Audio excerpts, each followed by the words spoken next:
Testing 1, 2.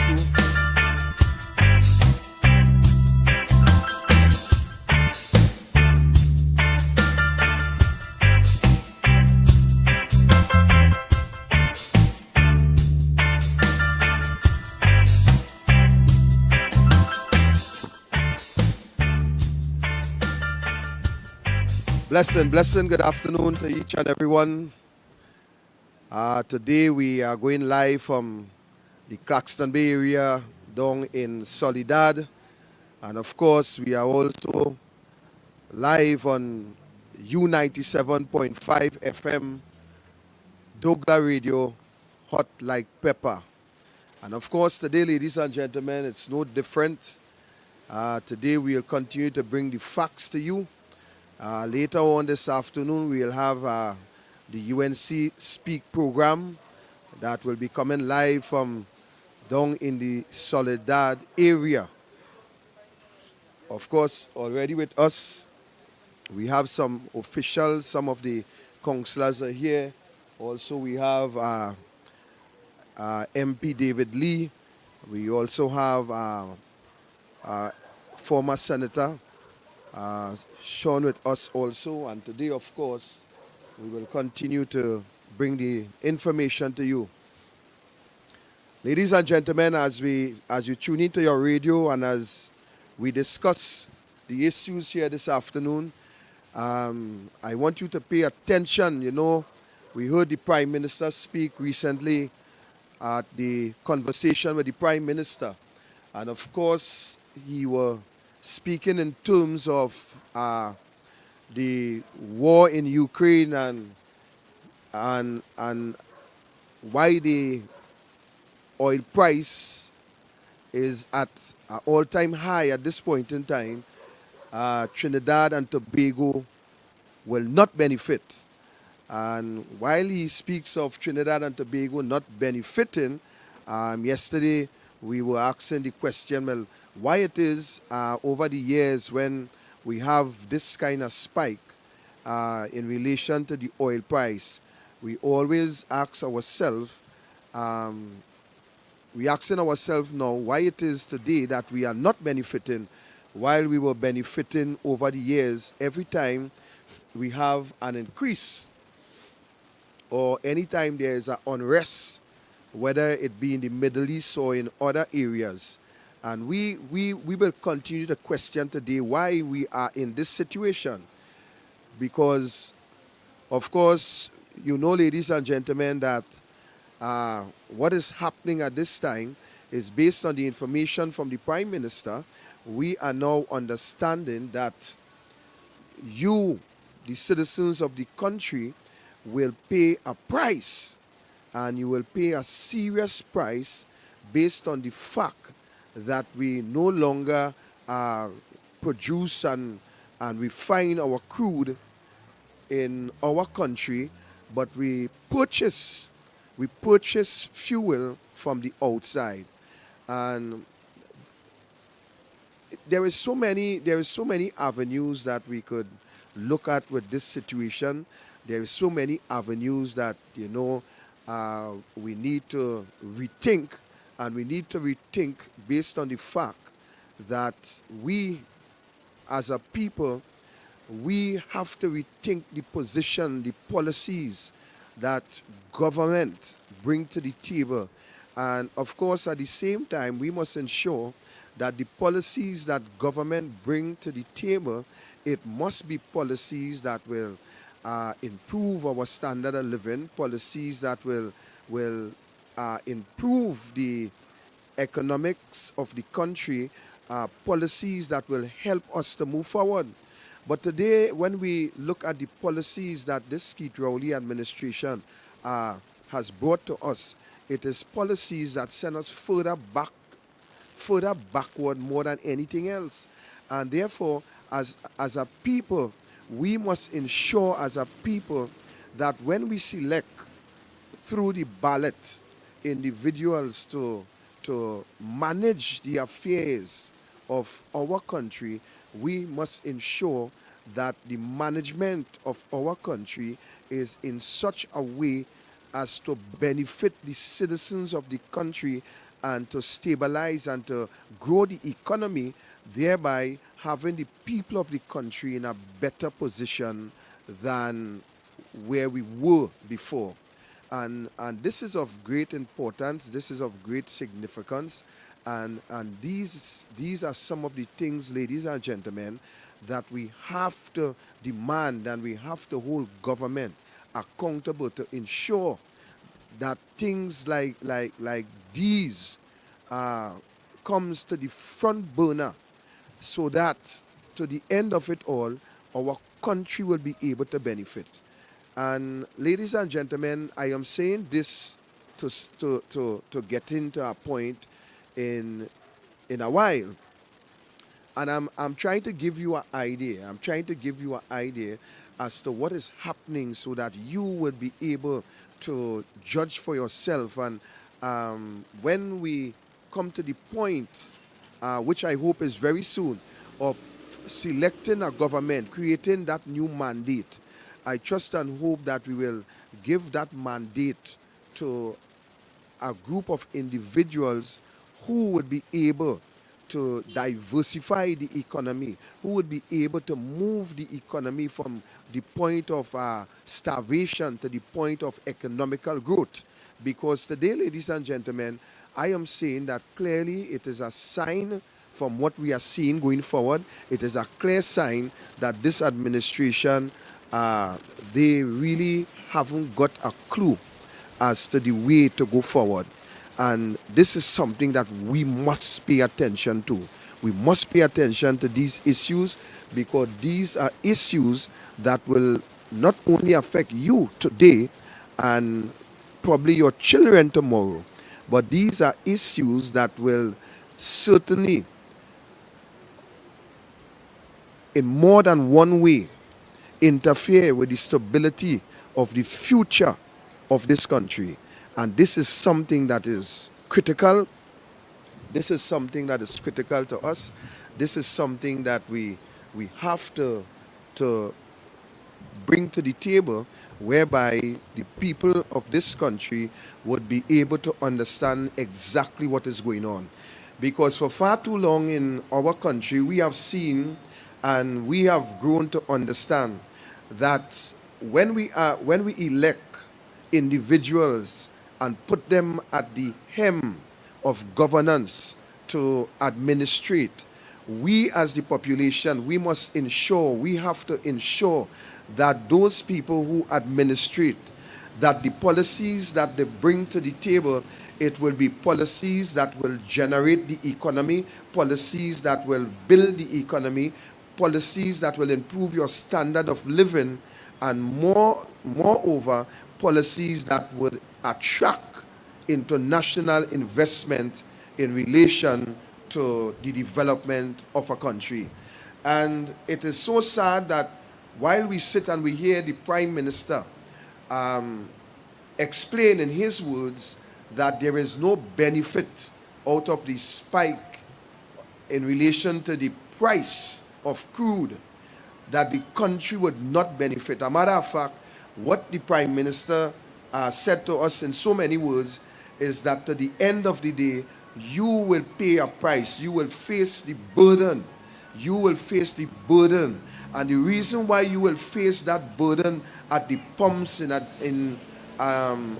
the grocery, at the stores and so on, it is not because of your fault, but it is because of the policies that the government had brought to the table, because of the lack of vision, the lack of accountability, and decisions that the government took in relation to protect their financiers and to protect those who continue to perpetrate wrongdoing against our nation. It is why we are in this position today. Ladies and gentlemen, I want to draw your attention quite back to 2017. In 2017, if you are to examine and go back and do your research, you will realize that since in 2017, the Prime Minister speaks of the gas, or a matter of fact, the fuel subsidy in this country. And the Prime Minister, together with Imbert, they were bent on removing the fuel subsidy. They started the process when they entered government, chipping away piece by piece.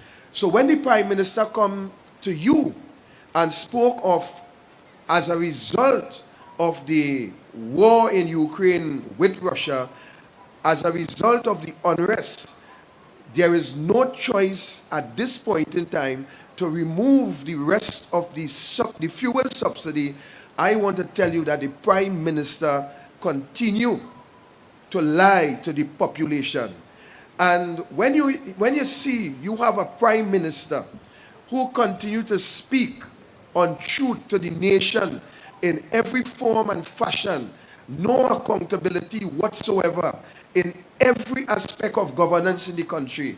And then you as the population, we as a people, what we do, we sit down and we digest and we accept what the Prime Minister and those in authority will bring to us. We sit down and we accept those lies, and to the end of the day, we will now pay the price for being a country that remains sleepy, or, for a better word, docile in so many ways, allowing those at the helm to do whatever they want, and all we do is sit and complain.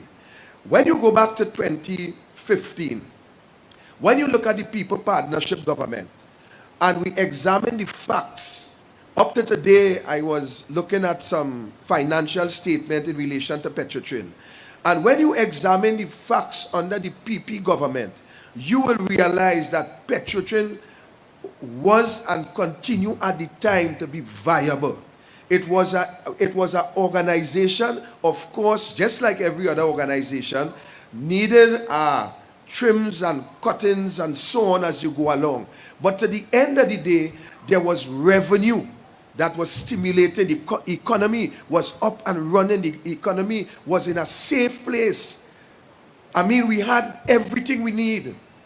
And yet, when we allow the Keith Rowley administration to come into government, and through the former Minister of Energy, Oliveri, who allowed that investigation to be conducted as a result of the Prime Minister friend and the scandal in relation to that fake oil situation. A matter of fact, just for Oliveri allowing that investigation to take place, she was fired, she was sacked. And that will tell you that it was always something more inside the mortar than the planting. And therefore, we have seen that the government took it upon themselves, the cabinet of Trinidad and Tobago under the Keith Rowley-led government, took it upon themselves and make decisions that, in other words, they take the decisive action to protect their financiers, to protect those high-ranking officials within the PNM party who were part of that conspiracy in the Petrotrin fake oil scandal. And to the end of the day, the Prime Minister took the necessary step. And while he was saying to you, the population, that we were not going to close and we were not going to shut down, giving you that assurance up to the last, and yet 2 weeks after, he took it upon himself and he made that decision to close the doors of Petrotrin. And we as a country, we sit and we take that. And I keep saying, if was Kamla Prasad Bisesa and the People's Partnership or the UNC took that stance in terms of closing the doors of this company we call Petrotrin, I am saying that Rome would have burned if it was Kamla Prasad Bisesa. But here we go, we sit, we remain quiet, we accept what the government did, and today, ladies and gentlemen, going forward, you will start to experience, you will start to understand you will start to feel the full brunt of that closure because of our government cover-up. We as a people in this country, for too long, we have sit idly by. And when we elect individuals to administrate, we sit and we allow those who we elect to do whatever they want. And we sit and all we say, 5 years coming, we will remove them. Next election, we will remove them. But I want to tell you something tonight.